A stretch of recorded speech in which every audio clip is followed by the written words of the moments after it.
한스킹이나 여성과 그리스도교를 쓴 그 메리 멀로운이라고 하는 분은 중세교회를 그 독신이었던 사제들과 그 수사들과 수녀들의 세계다 이렇게 얘기를 해요. 그래서 그 우리가 신앙 고백을 할 때 1차적으로 제일 중요한 분이 예수님이시잖아요. 근데 예수님을 몸으로 만질 수 있었던 유일한 여성 누굴까요? 마리아죠. 마리아는 예수님을 출산했고 예수님 몸을 씻어주셨죠. 똥도 치우고 뭐 별거 다 했을 거 아니에요. 기저귀도 갈아주고. 그러니까 그러니까 마리아만큼 예수님의 몸을 많이 만진 여성은 없어요. 없는데 그 마리아가 예수의 몸을 만질 수 있었던 이유는 뭐냐면 마리아가 누구다? 동정녀예요. 그것도 평생. 그래서 우리가 저희 마리아 막달레나랑 예수랑 사귀었을지도 모른다 이런 얘기를 하는데 사귀어도 이제 1m 이상 거리를 유지하면서 사귈 수가 있겠죠? 예수님 몸을 만진 사람이 없다 그러니까. 그래서 독신자만이, 그 말은 뭐냐면 독신자만이, 동정을 지키는 사람들만이 그리스도의 현존에 가까이 다가갈 수 있다 라는 의미라는 거예요. 그래서 그러한 사람들만이 성체도 만질 수 있는 거죠. 그래서 우리가 거룩함의 위계가 있다면, 거룩함의 하이라르키 사다리가 있다면 그 사다리에 이 상층부를 점하고 있는 것은 독신자들, 그 하층을 차지하고 있는 사람들이 기혼자들일 것이다 이렇게 우는 거죠. 그리고 이 평신자들 같은 경우에는 그 평신자뿐만 아니라 모든 인간은 자신의 몸이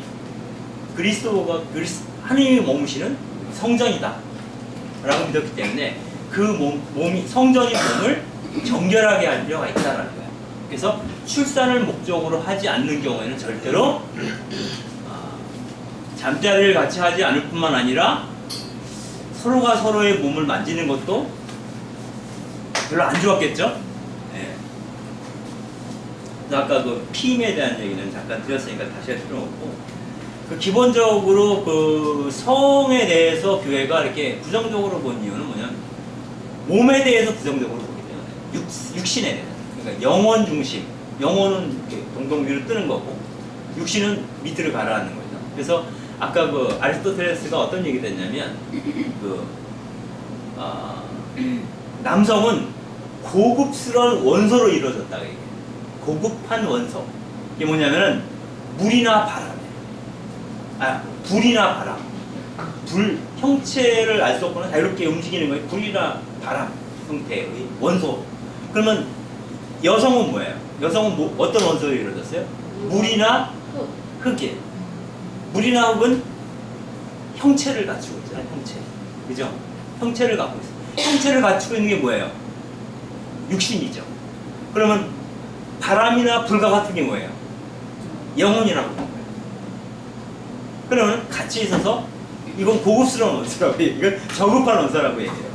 그러니까 저급한 원소를 갖고 이루어진 게 여성입니다. 몸을 혐오하는 것은 여성을 혐오하는 것과 연결되어 있는 거죠. 그렇다면 이 당시에 모든 여성들이 다 이렇게 차별과 배제 속에 살았느냐? 꼭 그런 것은 아니다. 왜냐하면은 이른바 이제 초상류층 여성들, 우리가 사실은 교회사에서 이름을 들어보는 여사들 이름이 있어요. 교회사에서 들어보는 이름들, 헬레나라든가 모니카라든가 아니면 뭐 누가 있을까? 그런 그 여성들은 그야말로 무슨 그 중세기에 아주 대단한 가문의 왕녀들, 귀족의 자녀들이죠. 이런 사람들이 이른바 이제 수도원에 들어가죠. 수도원에 들어가서 수도 원장으로서 역할을 하게 됩니다. 그러면서 신비가가 되기도 하죠. 가장 대표적인 신비가가 빙엔의 힐데가르. 그래서 이러한 여성들이 나름대로 자기 실현을 할 수 있었던 이유는 그 뒷배경이 막강했다라고 합니다. 특히 그 중세기의 여성들 가운데서도 그 귀족 가문의 여성이라고 해서 다 이렇게 대우를 받았다기보다는 그 중에서도 특별히 더 대우받았던 사람들이 뭐냐면 과부들. 과부들은 왜 그럴까요? 남자가 없으니까. 예전에는 남자와 그 관계를 맺었기 때문에, 남편과 했기 때문에 그 뭐 2등 신자로서 자리 잡고 있었지만, 사별한 이후에, 사별이 아니고서 이혼이 안 되니까, 사별한 이후에는 혼자 몸으로 살아가고 있기 때문에 그 더러움으로부터 일정하게 벗어나 있는 상태인 거죠. 네? 그래서 이 과부들 같은 경우 돈 많은 과부예요. 여기서 말하는 돈 많은 과부들. 그래서 그리고 이러한 사람 여성들이 대부분 남자들은 12세기까지 거의 글을 몰랐다고 그래요. 중세기에는. 그러니까 사제들만이 그 지식인 그룹이에요. 그러니까 일반 그러니까 왕이라고 해서 글을 아는 그 글을 잘 몰라요. 부인들은 글을 알았다. 그래서 부인들이 오히려 더 교양 있는 사람들이었고, 그래서 지난 시간에 그 얘기했죠. 유명한 왕이나 교황이나 주교가 있으면 그 옆에는 특별한 여성이 있다 이런 얘기죠. 그 여성이 연인이거나 교사거나 아내이거나 조언자거나 여러 가지 방식으로 존재하면서 남성을 서포트 했다는 거죠. 그래서 그 남성의 그림자 뒤에는 항상 그런 어떤 탁월한 그런 여성들이 있었다라는 것을 알 수가 있습니다. 그래서 근데 그것은 이제 아까 말한 상류층의 여자들의 경우이고, 대부분의 그 평민들의 여성들은 그 당시에 그 평민이라고 하는 게 농노잖아요. 농업 노예들이잖아요. 그래서 그 로마 제국 시대의 노예처럼 살지는 않았지만 거의 노예 수준의 삶을 살 수밖에 없었고, 그 사람들은 사회적으로 그렇지만 가정 안에서도 그런 차별 속에서 살았다 이렇게 부르는 거죠. 그래서 여성들 안에서도 이제 거룩함의 위계가 있는 거예요. 여성들 가운데에서 거룩함의 상층에 하느님께 보다 가까이 가 있는 사람이 누구죠? 동정녀, 독신이라고 말할 수 있겠죠. 동정녀. 그 다음에는 과부. 그 다음에는 일반 그 아내, 즉 기혼 여성, 아직도 결혼 생활을 유지하고 있는 여성들을 뜻했다 이렇게 하는 거예요. 그래서 그 동정녀들은 거의 그 왕처럼 대우를 받았다 이렇게 얘기를 하는데 표현이 조금 지나친 것 같다는 생각이 들어요. 근데 이 모든 것의 기준은 뭐냐면 동정녀와 가부와 아내의 어떤 가치를 가르는 기준은 정조를 지키느냐 지키지 못하느냐의 기준이겠죠. 즉 이제 당장 지금 얼마나 순결하냐, 그리고 순결함의 정도가 과거로부터 앞으로 미래까지냐, 아니면 과거에는 더러웠으나 이제부터는 깨끗해진 거냐, 과부죠. 그리고 여전히 그 더러움 속에 있는 거냐, 그게 아내죠. 그래서 이런 여성들에게는 어떤 것들이 중세사회에서 요청되냐면은 공적인 장소의 모습을 드러내는 것 자체를 삼가하라는 거예요. 공적인 장소에 여성들이 나타나는 것 자체가. 왜냐하면 공적인 장소, 사람들이 많은 곳에 여성이 나타나면 남자의 욕정을 불러일으킨다. 그래서 마치 하와가 아담을 죄짓게 했듯이 여성이 남성을 죄짓게 할 수 있으므로 남성을 위해서 여성은 공적인 곳에 얼굴을 드러내면 안 되는 거예요. 그리고 때로는 그런 것도 있어요. 한 여자 때문에 남자들이 막 치고 싸우잖아요. 칼싸움도 하고. 네? 그러니까 모순의 화근은 그런 마음을 먹은 남자들의 화근이 아니라 그런 남자들이 그런 마음을 먹게 만든 여자가 문제가 있는 거예요. 그러니까 이사 때도 여기 수건 쓰고 있는 거예요. 너를 써야 되는 거고. 그리고 주임이사에 참여하는 거에 대해서도 썩 내켜하지 않는 분위기였다라는 거예요. 왜냐면은 그 사람은 이렇게 재미있게 표현했어요. 신성한 곳에 방화범이 될 수도 있기 때문에 거룩한 곳에 불을 지르는 사람이 될 수도 있다는 거예요. 그러니까 근데 요거 얘기랑 관련해서 그런 거 있었어요. 신부님이 요즘도 그래요. 여름에 미사 이렇게 뒷전하는데 앞자리에 이 여성들이 앉는데 민소매 옷 입고 짧은 치마를 입고 앞에 쫙 앉아있으면 신부님이 분심이 들어서 미사를 잘못한다고 분심이 들어서. 근데 그 얘기도 있었어요. 시국미사 드리는데 여름이니까 덥잖아. 그리고 이런 데 오시는 분들은 별로 이렇게 양성평등 시대니까 별로 그런 거 신경 안 쓰거든요. 더우니까 다 민소매 입고 짧은 팬티라 그래. 팬티가 아니라 뭐야? 짧은 바지? 아무튼 이게 짧은 바지 있잖아요. 팬츠라 그러나? 그거를 핫팬츠를 입고 이렇게 앉아 있으니까 막 말이 있었어요. 거기서. 네. 미사하는데 저렇게 입고 왔다고. 신부님들 부르신들께. 그 진보 보수를 떠나서 그런 얘기가 있어요. 그래서 여성이 마지막 끝민지라게. 아무튼간에 막 그 이제 사제의 마음에 불을 지른다는 건지 아무튼 모르겠어요. 그래서 여성들이 있을 만한 가장 안전한 장소가 어디냐? 최적의 장소. 수도원이라. 수도원에 들어가면 일단 담장은 넓게 쌓고 또 들어가면 철창으로 갖춰져 있잖아요. 그 철창을 열고 들어가면 수녀님들이 몇 겹으로 옷을 입고 있어. 눈만 보여. 그죠? 요즘 수녀님들은 그래도 이렇게 얼굴은 다 보이잖아. 그래도 웬만큼 이렇게. 근데 옛날 그 영화를 보면 수녀님들이 정말 여기만 보이고 나머지는 옷으로 겹겹이 싸고 나와요. 그죠? 그러니까 전혀 방어범이 될 소지가 없는. 아도 신부들이 늘 만나도 그다지 문제가 안 되는 식으로 여자들을 이렇게 싸는 거죠.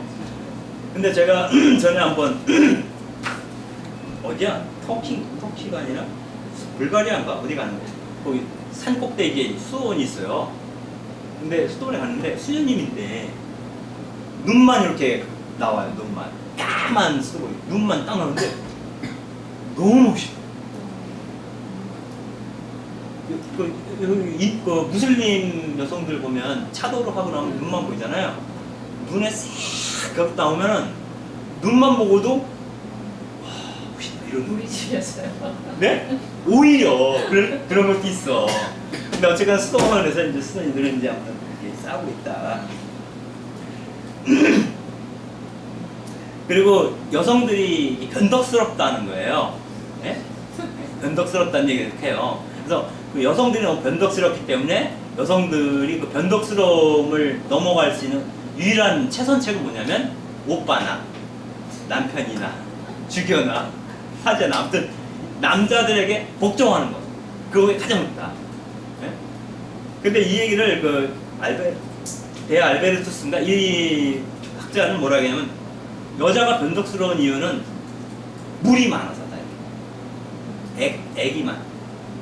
그게 과학적으로 맞는 건지 잘 모르겠는데 아무튼 여자 몸에는 남자보다 액이 많아서 액이라는 게 막 출렁거리잖아요. 계속 고정돼 있자 무정형이잖아요. 사실은 흐르고 그래서 변덕스럽다 이런 얘기를 하는데 아주 변덕스러움을 막해서 이렇게 해야 된다. 그러면 여자들이 할 수 있는 일 중에 가장 좋은 일이 뭐냐? 바느질이라는 거예요. 바느질을 하게 되면 이것만 봐야 돼요. 다른 데를 못 봐. 그리고 바느질을 길거리에서 하나요? 집안에 틀어막혀서 이제 피가 많은 사이를 오가면서 묵상을 하는 게 여성이 할 수 있는 최선의 일이다. 근데 이 정도로까지 그 당시 중세교회에서 얘기를 했다면 실제로 여성들이 이렇지 않았다는 얘기입니다. 그럴 것 같지 않아요? 실제로 중세 여성들이 이렇게 살지 않았을 것 같아요. 그러니까 교회에서 이걸 계속 압박한 거예요. 남자 중심의 사회니까 압박해 들어간 이유가 여성들이 순순하지 고분고분하지 않았던 것 같아요. 고분고분하지. 그걸 좀 알 수 있는 건 뭐냐면은 그 중세기 특히 13세기 이때 이제 남자 수도에도 늘어나지만은 글라라를 중심으로 해서 여자 프란스코에도 생기잖아요. 글라라회 수도자들이 굉장히 많이 늘어나요. 그게 뭐냐면 여성들의 꿈은 남성의 손아귀에서 벗어나서 자유를 독립적인 삶을 사는 거예요. 근데 독립적인 삶을 사는데 가장 좋은 방법은 수도원에 들어가거나 동정으로 사는 거예요. 그건 이제 동정으로 사는 게 거룩했기 때문이 아니라 남성의 손아귀로부터 자유롭기 위해서는 여자들끼리 모여 사는 거예요. 백인회가 가장 여성들끼리 모여서 공동체를 이루고 살거나 수도원 들어가는 거예요. 근데 수도원 들어가는 거는 되게 힘들었어요. 수도원 숫자에 비해서 공급에 비해서 수요가 너무 많아요. 수도원 들어오자 하는 여성이 너무 많았기 때문에 어느 정도 돈이 있는 사람만 수녀원 들어가는 거예요. 그마저 없으면, 왜냐면 수녀원 들어갈 때 뭘 갖고 들어가요? 지참금을. 지참금의 많고 적음에 따라 그 수도원 안에서 위치가 달라져요. 그죠? 그래서 어떤 그 왕족이나 이런 사람들이 그 딸이 수녀원에 들어갈 때 혼자 들어가는 게 아니라 그 종들을 다 데리고 들어가요. 거기서도 여전히 황족처럼 사는 거예요. 종들을 부리면. 그 종들이 다 수녀가 되는 거예요. 다 수녀. 고려장이 아니라 그 뭐라 그래? 묻어버리는 거 있잖아요. 순장처럼 그 가설들이 다 수녀복을 입고 밑에서 시중을 들어야 되는 상황이 오는 거예요. 이런 상황이기 때문에 사실은 가난한 사람들은 그렇게 할 수가 없잖아요. 그래서 자기 욕구는 있고, 그래서 그런 여성들이 백인애처럼 따로 공동체를 이루고 그만큼 그러한 체제로부터 벗어나고자 하는 여성들이 굉장히 많았다는 거예요. 즉 이건 다른 말로 그들이 가르치는 대로 고분고분 살려고 하는 여성들이 이렇게 많지 않았다. 그러니까 고분고분 살려고 하지 않았다는 거예요. 그 당시 여성들이. 이런 것 때문에. 그래서 더 이렇게 강박하고 있는 거 아닐까 싶어요. 그리고 그것도 들어봤죠, 여러분들. 정조대라는 말 들어봤어요? 정조대? 정조대. 못 들어봤어요? 남편이 전쟁에 나갈 때 쇠로 된 팬티를 채우고 가는 거야. 자기 부인의 이 아랫도리에 철갑으로 된 팬티가 있어요. 그걸 채워서 열쇠를 채워놓고 전쟁에 나가는 거야. 왜? 죽을지도 모르는 사지에 나가서 전쟁을 벌이고 있는 동안 아내가 무슨 짓을 할지 아무도 알 수가 없잖아요. 그래서 정조대를 남편들이 그렇게 많이 채웠다는 것은 성적으로도 굉장히 비교적 우리가 이런 문서들을 보면 그런 암흑기 이렇게 생각하지만 여성들의 실제랑은 달랐을 것 같아요.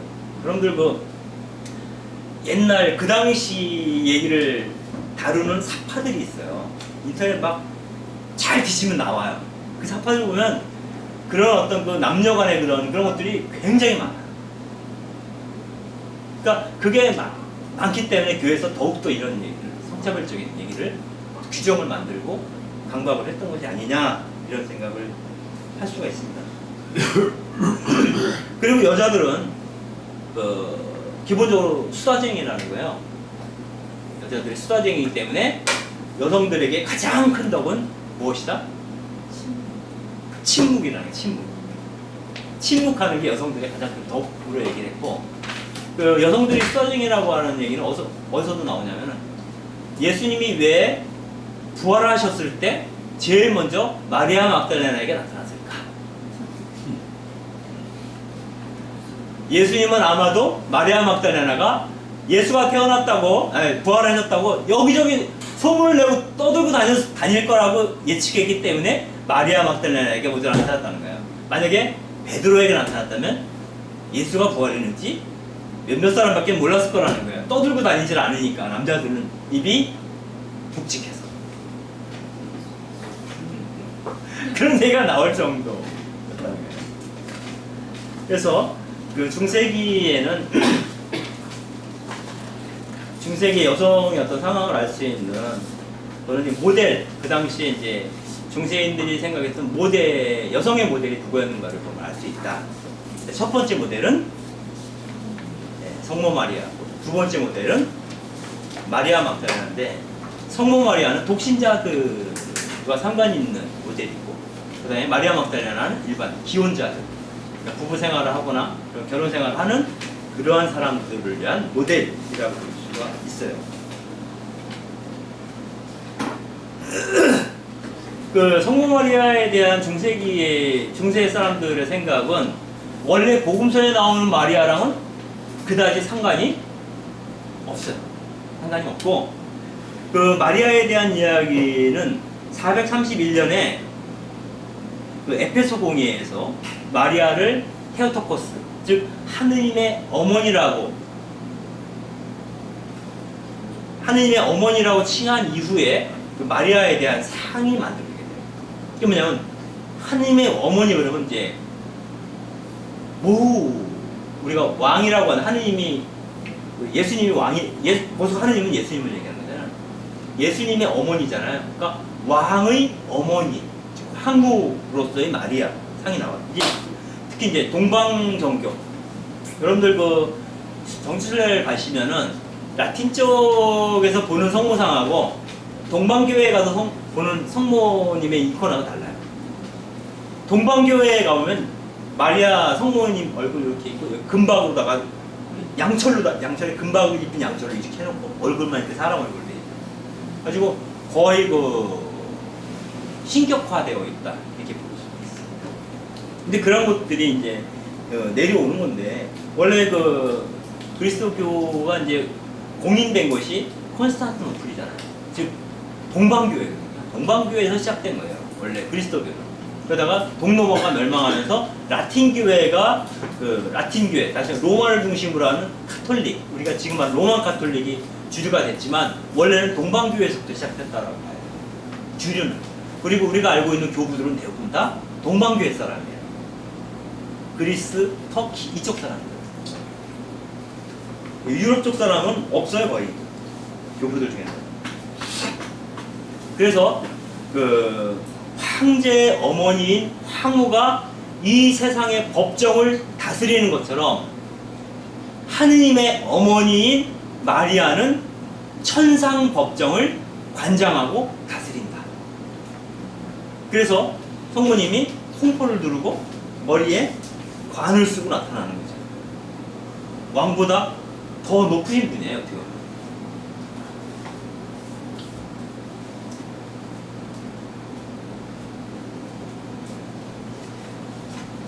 그런데 이 마리아에 대한 신심이 그 중세기 이후에 굉장히 급속도로 이렇게 번지게 되는데, 그 요인 중에 하나는 뭐였냐면 그러니까 중세교회가 이른바 이제 권력화되는, 성자를 중심으로 권력화되면서 성지자들이 뭘 갖게 되냐면 성사권을 독점하게 되죠. 성사권을 죄를 풀고 단죄할 수 있는 권한을 갖게 되는 거죠. 이렇게 되면서 그 하느님도 누구의 편? 독신자들의 편, 성직자들의 편. 그리고 그 예수님의 몸인 성체를 축성할 수 있는 그 거룩한 손을 가진 그 성직자들은 또한 성직자들에게 있어서 예수님조차도 그 성직자들의 편이라고 봅니다.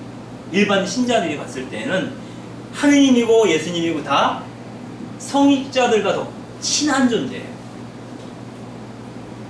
무슨 말인지 아시겠죠? 그래서 그 당시에 나오는 성화들을 보게 되면 예수님이나 하느님이나 모습이 무슨 모습이에요? 군주의 모습으로 그려져요.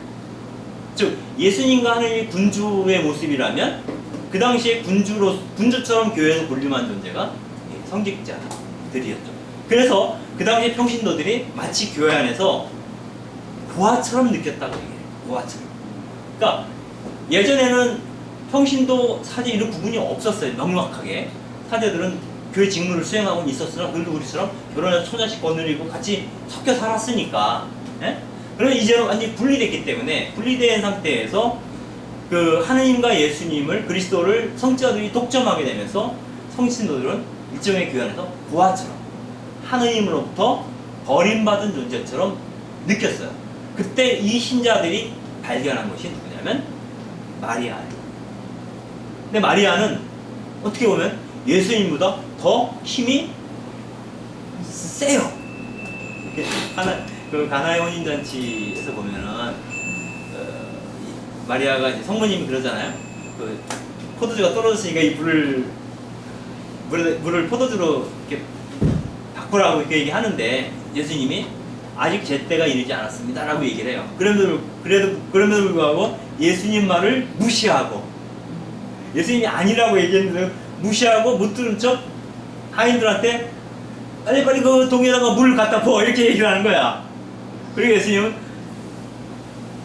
이게 사실이라면 그러면서 그냥 기적을 행한 거잖아요. 그러니까 예수조차도 좌지우지할 수 있는 사람이 누구야? 마리아야. 근데 마리아는 성취자 편이 아니라 바로 우리 편이라는 거예요. 뭐냐면 교회, 성직자로 대변되는 교회는 일종의 법정처럼 종교 재판소처럼 운영된다. 그래서 그들이 하는 주요한 업무는 뭐냐면 신자들이 죄를 짓는지 아닌지를 감시하는 거예요. 그리고 죄 지은 영혼을 파문하거나 아니면 회개시키거나 죄랑 상관하는 일을 해요. 법관처럼 살았던 거죠, 교회가. 그러면은 이 신자들은 어떻게 해요? 성직자들이 늘 심판관처럼 살았다면 평신자들은 늘 죄인처럼 산 거예요. 왜 죄인이에요? 결혼했기 때문에.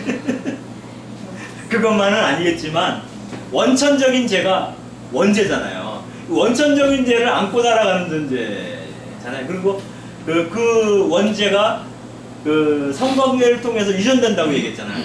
그거 하는 동안 죄가 하나씩 느는 거란 말이에요. 어떻게 보면 그것의 어떤 그 수레바퀴 속에 있는 존재니까 늘 죄 안에 살고 있으니까 늘 심판관과 마주보고 있으면 얼마나 힘들겠어요, 평신도들이. 그런데 그 심판관들을 관장하는 그리스도보다 사실은 더 우월한 존재가 마리아인데 마리아는 자기랑 같은 여자죠. 그리고 그리스도가 정의를 대변한다면 마리아는 자비를 대변한다 라고 얘기해요. 그러한 논리를 개발한 사람이 누구냐면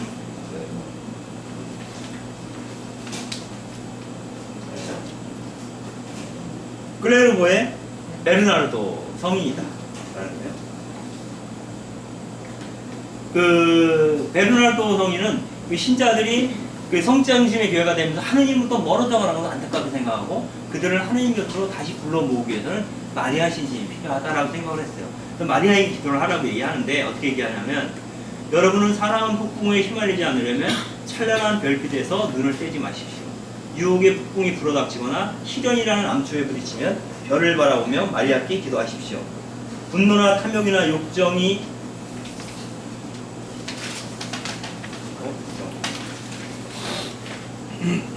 욕정이 여러분의 마음이라는 배를 뒤흔들 때에도 마리아를 바라보십시오. 그분께서 당신을 붙들고 계시면 당신은 쓰러지지 않을 것이고 그분께서 당신을 보호하시면 당신은 두려워할 필요가 없습니다. 이렇게 얘기를 합니다. 그래서 마리아께 의지하라고 이제 권고를 하는 거죠. 그래서 그 바다의 별에 대한 얘기가 나와요. 그죠? 그 성모님의 별칭 중에 하나가 바로 바다의 별이죠. 그로 그 신자들은 헤아릴 수 없이 많은 이름을 마리아께 붙여요. 황금궁전, 계약의 방주, 죄인들의 피난처, 고통받는 이들의 위로, 또 뭐가 있을까요? 레지오 마리아의 이름. 샛별, 바사의 별. 근데 이러한 많은 호칭을 마리아에게 붙여주는 거죠. 그리고 어떤 얘기를 하냐면 베르나르도 얘기거든. 성모님은 은총을 실어 나르는 물길이다. 이 말은 뭐냐면 그 하느님이 우리에게 주신 은총 중에 가장 원초적인 은총이 뭐냐면 예수님을 우리에게 주신 거예요. 예? 육강생이죠. 근데 이 강생 사건은 누구를 통해서 왔어요? 발생했어요. 성모님이라고 하는 마리아라는 한 여성을 통해서 이 세상으로 하느님이 진입해 들어오신 거잖아요. 즉 하느님이라는 은총이 마리아라는 여성을 통해서 이 세상에 쏟아져 내려온 것이 예수님이죠. 그래서 은총을 실어 나르는 물길이라는 거예요. 그래서 우리가 성모님께 간구를 하면 성모님이 예수님한테 해줘라 이렇게 얘기를 하면 이제 그 힘이 마리아를 통해서 다시 우리에게 전달된다. 네? 그리고 우리가 그 교회를 그리스도의 신비체다 이렇게 얘기를 하는데 그 교회는 여러 지체가 있지만 교회를 이루는 몸이 있고 그 몸의 머리는 그리스도. 그러면 그리스도와 교회인 몸을 연결하는 부위가 있죠. 이게 목이라는 게. 그 마리아는 교회의 목이다. 이거만은 나도 이게 무슨 처음 봤어요. 그러니까 은총을 실현하는 물길이면서 동시에 그 신비체인 어떤 그 교회의 머리와 몸을 잇는 목이다. 이런 얘기까지 합니다.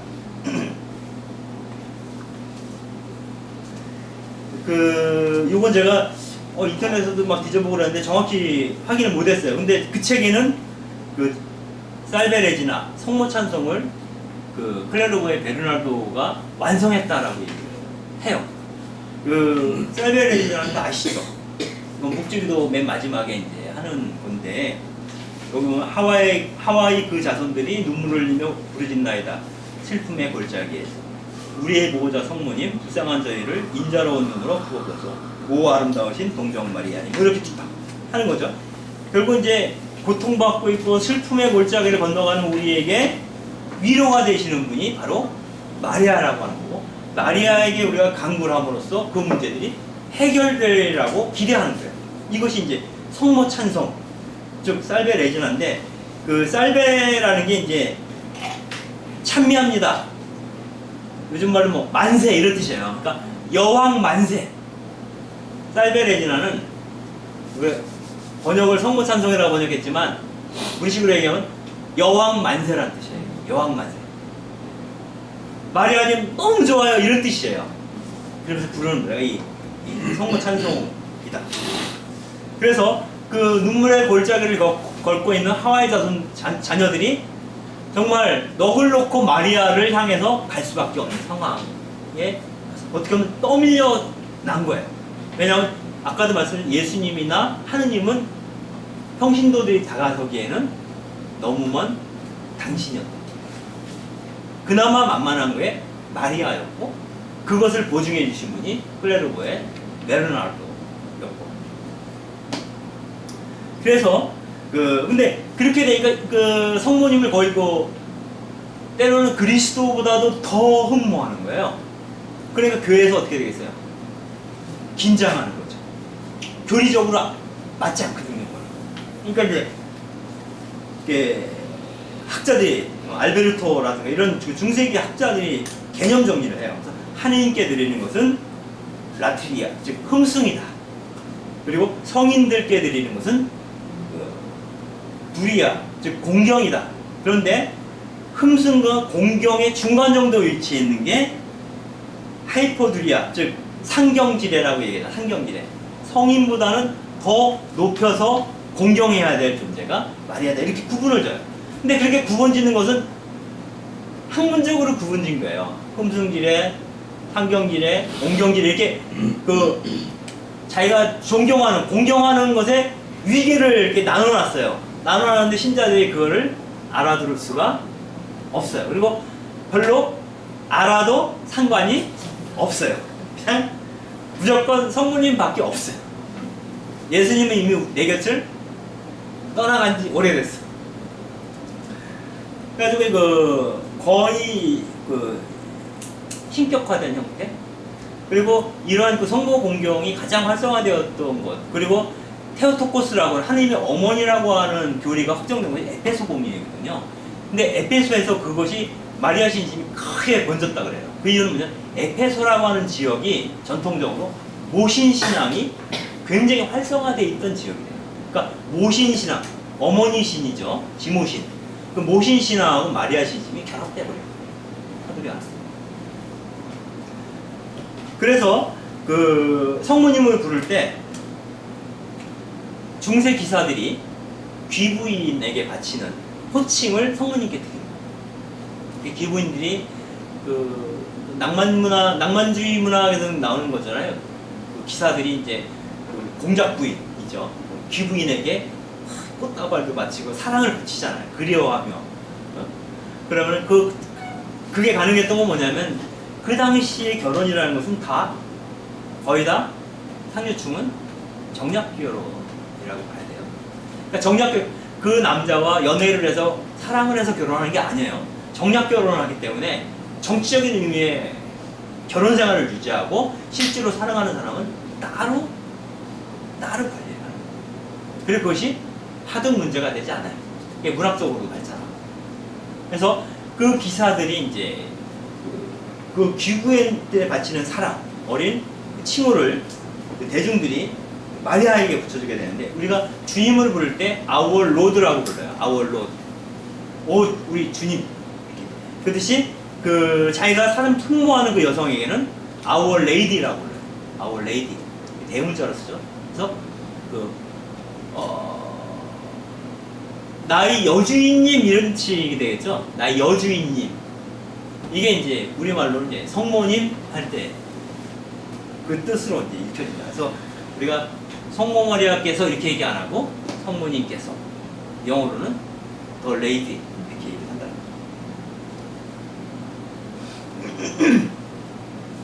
그래서 성모신신과 관련해서 가장 대중적으로 자리 잡은 게 이제 묵주기도죠.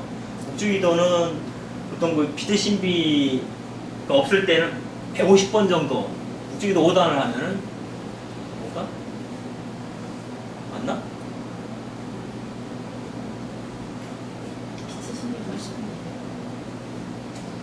맞나요?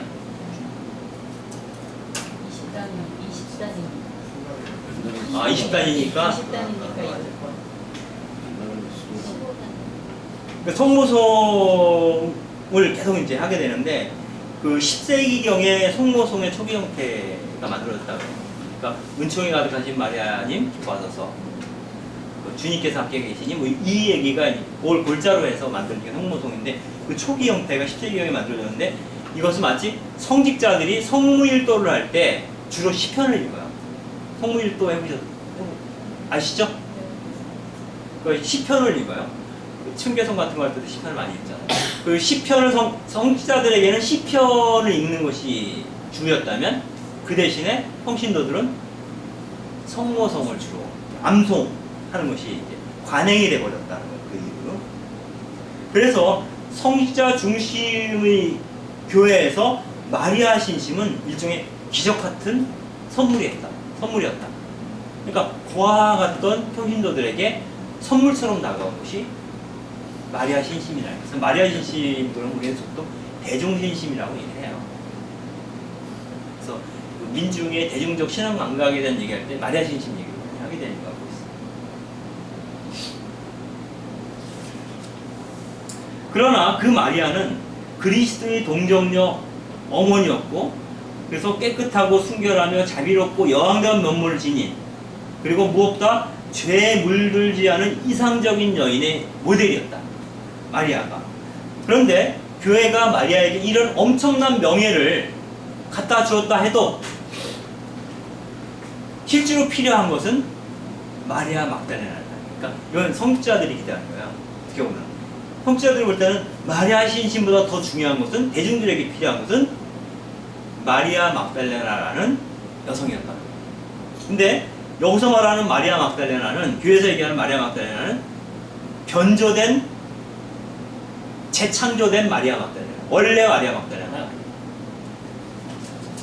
그 마리아 막달레나에 대한 이미지를 처음 교회적으로 확립한 사람, 창안해낸 사람이 590년에 교황직에 올라서 604년에 이승을 떠난 그 교황 그레고리오 1세라고 얘기를 해요. 그레고리오 1세 같은 경우는 이제 그 복음서에 등장하는 몇몇 여성들을 짬뽕해가지고 마리아 막달레나의 이미지를 만들어요. 그래서 마리아 막달레나의 이미지 안에는 사도로서의 마리아 막달레나는 없어요. 없고, 이 여자는 원래 매춘부였다. 그래서 죽을 뻔했는데 예수님이 살려주셨다. 그래서 예수님 발치에 와서 향유를 붓고 머리로 눈물을 흘려가며 머리카락으로 예수님의 발을 씻어줬던 그 여자다. 그 여자가 7마귀에 들렸기도 했던 여자였고, 그리고 회개하고 참여하는 삶을 살았는데, 사실은 그 여자가 바로 마르타의 여동생이었던 마리아였다. 그러니까 온 복음서에 나오는 얘기를 다 짬뽕한 거예요. 네? 네? 그래서 마리아 막달레나의 모습은 뭐냐면 매춘부였다 그랬잖아요. 성 문제로 죄의식에 시달리던 그가 예수님께 용서를 받고 평생을 참여하며 살다가 동굴 속에서 낮게 벌거벗은 채 죽어요. 그래서 어느 성취자가 그걸 발견해서 무너졌다까지예요. 뭐 이런 얘기들은 이제 그 마리아 막달레나 얘기를 그렇게 만드는 거죠. 그래서 그 마리아 막달레나에 대한 그 성화를 본 예술가들 같은 경우는 특히 영감을 많이 받아서 그림을 많이 그렸는데 꼭 그 마리아 막달레나의 머리는 치렁치렁하게 길어요. 머리는 뭐죠? 유혹의 상징이에요. 유혹. 그래서 여러분들이 그 너울 미사 시간에 미사포 쓰는 이유가 머리를 가리시오 그런 것에 나오나 아무튼 그거잖아요. 그래서 머리를 쓰는 머리가 이제 남성들의 그 정욕을 불러일으킨다라는 거예요. 근데 마리아 막달레나가 긴 머리를 하고 있고 붉거나 자주색 그 머리카락을 하고 있어요. 그리고 그 그림에 보면은 이 마리아 막달레나가 향수 요만한 향수병을 이렇게 들고 있어요. 원래 옥탑을 깨서 뭐 머리에다가 이렇게 했는데 아무튼 그림에는 조그만 향수병을 들고 있어요. 근데 그 이유가 뭐냐면 향수가 뭐예요? 여자 매춘부가 남자를 유혹할 때 쓰는 거잖아요. 그래서 마리아 막달레나의 이미지를 창녀이고 그리고 회심을 해서 평생 참여하면서 살았던 여인. 그러므로 마리아 막달레나처럼 이 세상의 모든 여인들은 참여하며 가슴을 치면서 살아야 된다는 거예요. 그러니까 여성의 죄 이거를 강조하기 위해서 이제 마리아 막달레나에 대한 상을 만들게 되죠. 이 마리아 막달레나는 11세기 무렵부터 이제 공경을 받기 시작했다고 얘기하는데 7월 22일이 축일이죠. 근데 그런 얘기도 있어요. 뭐냐면은 그 마리아가 나중에 예수님 돌아가시고 나서 팔레스타인 지역에서 선교 사업을 하다가 유다인들한테 막 밉보여가지고 결국 고향을 떠나가지고 프랑스로 건너가요. 그래서 프랑스에 가면은 이 이태리 반도 이쪽에서 프랑스로 넘어오는 요 항구에 마르세유라는 항구가 있어요. 그 마르세유에 정착을 해서 나자로와 마르타는 그곳 주교가 됐다 이렇게 얘기해요. 전설이에요. 그리고 그 지역의 라붐이라는 동굴에서 평생을 마리아 막달레나는 평생을 은수 생활을 하면서 참여를 하고 살다가 어느 날 갑자기 죽었다. 이런 이야기들을 하고 있어요. 근데 이 얘기를 하면서 그 메리 말로운 이분은 뭐라고 얘기를 하냐면 마리아 막달레나에 대한 신심은 중세 지도자들한테 분명 엿보기 좋아하는 이들의 천국과 같았으리라. 무슨 말인지 안 돼요?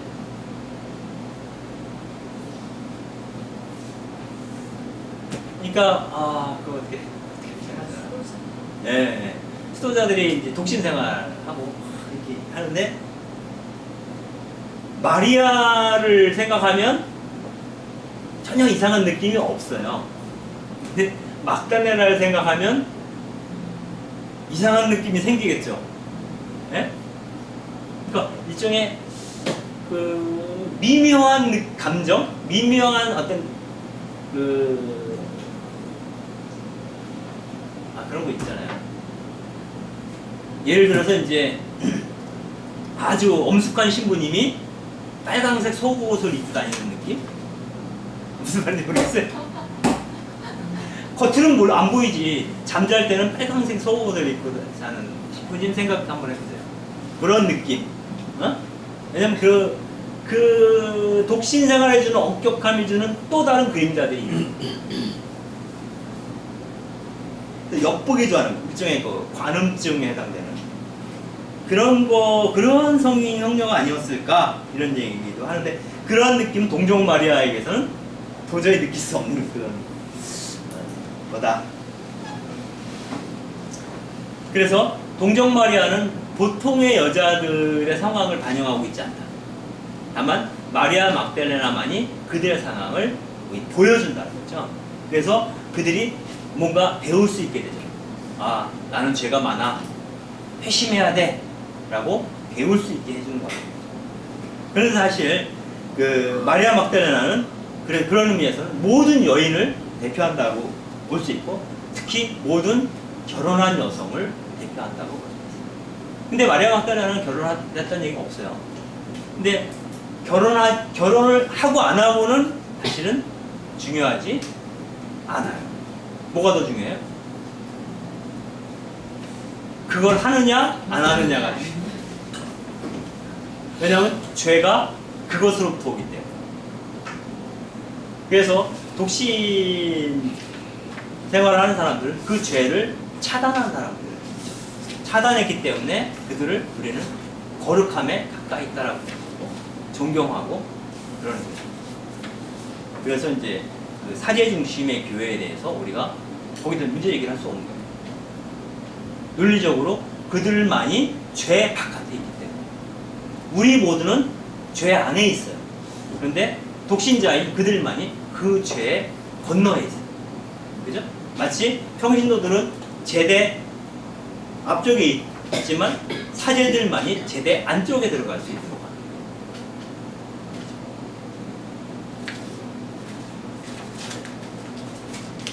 중세교회에 대한 얘기는 이 정도 하겠습니다. 질문 갖고 있으세요? 아니, 하고 싶은 얘기 있으면. 근데 마리아에 대한 그게 우리 교회 안에서 미들교리라고 해가지고 하느님의 어머니, 천주모친, 그다음에 평생 공적, 그다음에 원죄 없이 잉태되시고 그렇게 저기 4개가 있잖아요. 성모승천. 성모승천. 근데 그런 게 이런 걸 바탕으로 해서 나온 건가요? 미들교리라는. 기본적으로 우리가 그 교리화되어 있는 그런 것들 있잖아요. 성모승천이라든가, 그 다음에 무형시태라든가, 이런 것들은 아까 말한 이 논리선상에 있다고 봐야죠. 그죠? 이 논리선상에 그대로 있는 거예요. 그러니까 동정녀만이 평생 동정이셨던 분만이 죄로부터 자유로울 수 있기 때문에 죄로부터 자유롭지 않고서 승천할 수가 있겠어요? 죄가 있으면 무겁죠, 몸이. 흙과 물이 원소로 되어 있는 존재 이미 확정되어 있으니까 무거워서 동동동 떠서 올라가지 못하잖아요. 그러니까 불과 공기의 세례를 받아야 되는 거잖아요. 그러려면 이제 동정이어야 하는 거죠. 그리고 죄가 없어야 돼요.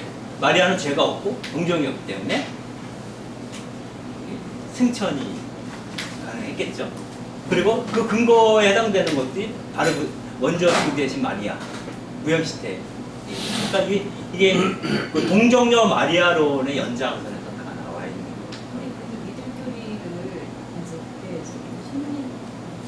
신부님이신지 잘 모르겠는데 이걸 이제 지금 해석을 이렇게 해주시는 게 이게 완전히 뭐 저희가 왜 그 사도신경 할 때도 동정 마리아가 잉태되어 나시며 하면서 이렇게 고개를 숙이잖아요. 그게 성모님에 대한 어떤 공경 때문이 아니고, 그러니까 여기서 미들교리 동정 마리아 평생 동정이신 분, 이거가 다 중심이 예수님한테 있다는 거예요. 그러니까 예수님을 하느님이신 분을 잉태하려면은 여기 그 태가 뭐 깨끗해야 되고. 그게 이제 아리스토텔레스 얘기예요. 그게 네, 그러니까 결국은. 그렇게 해가지고 네 개가 전부 다 예수님한테 맞춰져 있다. 그렇게 얘기를 해서 저는 사실은 막 이해가 되더라고요. 그게 연결되어 있는 거예요. 그러니까 보세요. 논의를 어떻게 시작하냐면 예수님은 참 하나님이고 참 사람이시에요. 근데 그분은 하느님이심으로 이 지상에 올 때 깨끗한 태가 필요해요. 깨끗한 태가 필요해요. 깨끗한 태를 제공해 주신 분이 마리아예요. 그러니까 그리스도를 확정하고자, 그리스도는 완전한 하느님이다. 하느님은 이 세상에 올 때도 죄 없이 오셔야 되고 아무 문결이 없이 오셔야 되므로 죄 없는 밭이 필요하다. 근데 사실은 그분은 진흙탕을 통해서 와도 깨끗하신 분이 하느님이죠. 예? 꼭 깨끗한 태반을 통해서 와야만 하느님인가요? 깨끗한 태반을 통해서만 오는 거면 사실 그것도 하느님 아닐 수도 있어요. 근데 그 그리스도론을 전개하는 과정에서 마리아론이 나오지만 결국 그 마리아론이라는 것 자체도 그렇고 그리스도론 자체도 사실은 좀 왜곡되어 있는 것이다. 그러니까 그 당시에 어떤 그리스 철학이라든가 이런 기존의 그 가치관에 오염되어 있는 발상일 수도 있겠다. 그러니까 뭐냐면 복음서 안에서 어디에서도 나는 참 하느님이고 난 참 사람이니라 이런 기준이 없어요. 그는 교부들이 철학한 사람들이 막 그 형이 상황에서 따지는 거야 사실은. 네? 그러니까 그거는 사실 어떤 의미에서는 교리적으로 확정되기 때문에 말하기 어렵지만 일종의 어떤 의미에서 종교적인 이데올로기 그 당시에 설득력 있는 대중들에게 예수님이 하느님임을 드러내기 위해서 그렇게 말할 수밖에 없는 어떤 그런 뭐랄까 아젠다라고 할까 뭐 이런 것이 아니었을까라는 생각이 드는 거고요. 또 하나는 그 성모님의 동정성에 대한 부분도 재석이 필요한 게 있습니다. 우리가 카톨릭 신자인데 사도신경 하면 동정녀가 아닐지도 모를 마리아께서 태어나 이렇게 얘기할 수가 없잖아요. 그거는 바꿀 수 없는 교리 명제거든요. 그랬을 때 이제 우리가 이제 해석을 어떻게 하냐면 여기서 동정이라고 하는 건 뭐냐면 자기를 비워둔 존재라는 거예요. 그러니까 마리아가 그런 얘기를 하잖아요. 그 수태고지 했을 때 당신의 종이에요니 그대로 제게 이루어지소서. 그러니까 자기 의지를 고집하지 않는 거예요. 자기 의지를 접고 그분의 의지를 받아들일 만큼 나를 비워내었다. 이게 동정이라는 뜻이에요. 동정이라는 것은 뭐냐면 어느 누군가 언놈이 내 안에 들어와 있지 않은 상태예요. 무슨 말이에요? 내가 결혼했어. 내 마음 안에 누가 들어와 있어요? 그 남자가 들어와 있잖아요. 그럼 다른 남자가 들어올 수 있어 없어요? 못 들어오잖아요. 이게 비워져야만 그 남자가 들어올 수 있거든요. 네? 동정이라는 건 그런 뜻이에요. 그러므로 하느님이 마리아에게 들어오기 위해서는 하느님이 마리아의 자궁 속으로 들어오기 위해서는 마리아가 비워져 있어야 돼. 그분께 열려있는 존재, 개방된 존재, 비어있는 존재가 되어야 하고 그걸 우리는 뭐라고 부른다? 동정이다. 이렇게 부릅니다. 그러니까 믿을 교리를 우리가 믿을 교리로 믿기는 해야 되는 거죠. 그러니까 교리적인 거죠. 교리는 맞는 거죠. 근데 지금 선생님이 얘기한 것처럼 그런 해석은 필요한 것 같아요. 이런 해석들을 신학자들이 많이 하고 있고 옛날부터 그런 얘기는 많이 해왔어요. 해왔는데 동정녀 마리아에 대한 신심이 확정되는 과정에서 결정적으로 영향을 준 것은 내 마음을 비워야지 그분께서 오시지가 아니라 독신주의랑 상관이 있다는 거예요. 실제로는 권력 문제도 있는 거예요. 그 다음에 그 당시 그레고리 7세가 그 왕이 교회 개혁을 하는데 제일 걸림돌이 됐던 게 그 사제들의 결혼 생활을 통한 재산 축적 이런 것들이 있었단 말이에요. 그거를 일거에 쳐내고 그러니까 그 쫓겨난 사제들이 갖고 있던 재산 다 몰수되거든요. 교회 재산 되는 거예요. 교회 재산도 확보하고 권력도 장악하고 자기 시와의 그 독신 남자들로 구성된 친위제들이 쫙 추진되는 거거든요. 그러니까 그런 것과 연동되어 있는 지점들이 있는데 그것이 그 독신제가 어떤 그 설득력을 가지려면 마리아가 동정녀일 필요도 있어요. 왜냐면 마리아는 누구예요?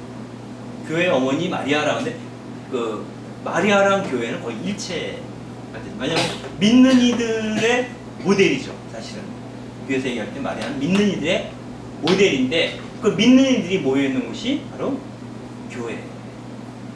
그래서 그 우리가 그 승천 문제라든가 동정성 문제라든가 아니 무현 시스템 이런 것들을 재해석하면 얼마든지 긍정적인 의미들을 우리는 끌어낼 수 있어요.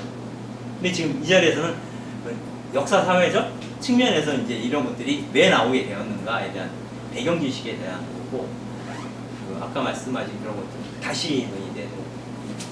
그러니까 예를 들면 사도신경 같은 경우도 액면 그대로 사도신경 기조를 갖다 놓고 한 줄씩 밑줄 긋으면서 너 정말 믿어라고 물어보면 여러분들 가운데서 예스라고 얘기할 만한 사람이 글쎄 잘 모르겠어요. 근데 그래서 그것을 그렇다 바꿀 수는 없어요. 그러나 그것이 그런 언어가 만들어지게 된 신학적 배경, 정치적 배경, 사회적 배경 이런 것들도 알 필요가 있고, 우리 시대의 것을 어떻게 재해석할 것인가도 고민을 해봐야 돼요. 액면 그대로 얘기하면 다 미친놈 소리 들어요. 어디가 그렇지 않겠어요? 그러니까 그거는 이제 고대인들의 언어 수사법이라고 보는 거고, 신화적인 언어잖아요, 다. 그래서 그것을 현대의 언어로 바꾸려면, 설득력 있게 바꾸려면 재해석이죠. 어땠어요? 오늘 얘기 들으면서 저기 선생님 어땠어요? 좋았어요. 많이 졸아가지고. 또 졸았어요? 오늘 너무 재밌다 그래서 왔는데 오늘 피곤해서. 퇴근해서 바로 9시간